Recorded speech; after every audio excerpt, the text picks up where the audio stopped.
அண்மை செய்தி தூத்துக்குடி ஆதிபராசக்தி நகர் பகுதியில் குடியிருப்புகளை சூழ்ந்த மழைநீரால் மக்கள் வெளியே வர முடியாமல் முடங்கியிருக்கின்றனர்.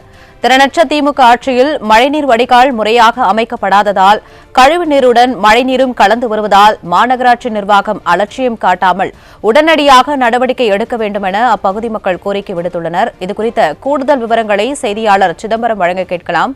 வணக்கம் சிதம்பரம், விவரங்கள் என்ன?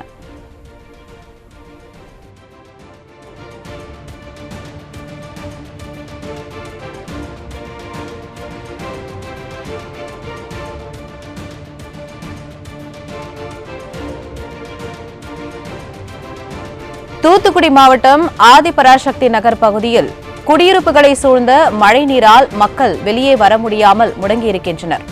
திறனற்ற திமுக ஆட்சியில் மழைநீர் வடிகால் முறையாக அமைக்கப்படாததால் கழிவுநீருடன் மழைநீரும் கலந்து வருவதால் மாநகராட்சி நிர்வாகம் அலட்சியம் காட்டாமல் உடனடியாக நடவடிக்கை எடுக்க வேண்டும் என அப்பகுதி மக்கள் கோரிக்கை விடுத்துள்ளனர்.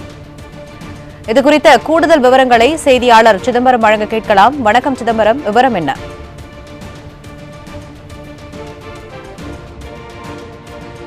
அனைத்து பகுதியும் மழை பெய்து வந்தது.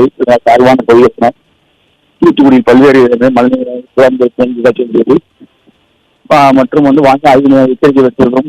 முறையாக முன்னெச்சரிக்கை எடுக்காத காரணத்தால் பல்வேறு பகுதியில் கழிவுநீருடன் கலந்து மழை நீரானது தேங்கியுள்ளதால் மக்கள் வீடுகளை விட்டு வெளியேற முடியாமல் அவதிப்பட்டுள்ளனர். மேலும் அரசு மருத்துவமனை, தென்பக காவல் நிலையம் ஆகிய இடங்களிலும் மழை கடல் போய் கொண்டது. குறிப்பாக தூத்துக்குடி மாவட்டத்தில் தாழ்வான பகுதியான முத்தமாங்கல்லையும் ஆதிபராசக்தி நகர் உள்ளிட்ட பகுதிகள் வீட்டை சுற்றி மழைநீர் தேங்கியுள்ளது. இது பாதாள அந்த நீரானதும் அது கலந்து புறான வீசக்கூடிய சூழ்நிலையில் உள்ளது. இதனால் மக்கள் வீட்டை விட்டு அத்தியாவசிய தேவைகள் கூட வெளியே வர முடியாத சூழ்நிலையிலும் நோய் தொற்று பரவும் அபாயத்திலும் உள்ளனர். இதனால் விரைந்து இந்த விடியா திமுக அரசின் மாவட்ட நிர்வாகம் வெள்ள நீர் அகற்றுவதற்கு உரிய நடவடிக்கை எடுக்க வேண்டும் எனவும் வருங்காலங்களில் இந்த பாதாள சாக்கடை புறாமல் பணியெடுத்து கால்வாய் முகாம் வைக்க வேண்டுகிறோம் அப்போது கோரிக்கை எடுத்துள்ளோம்.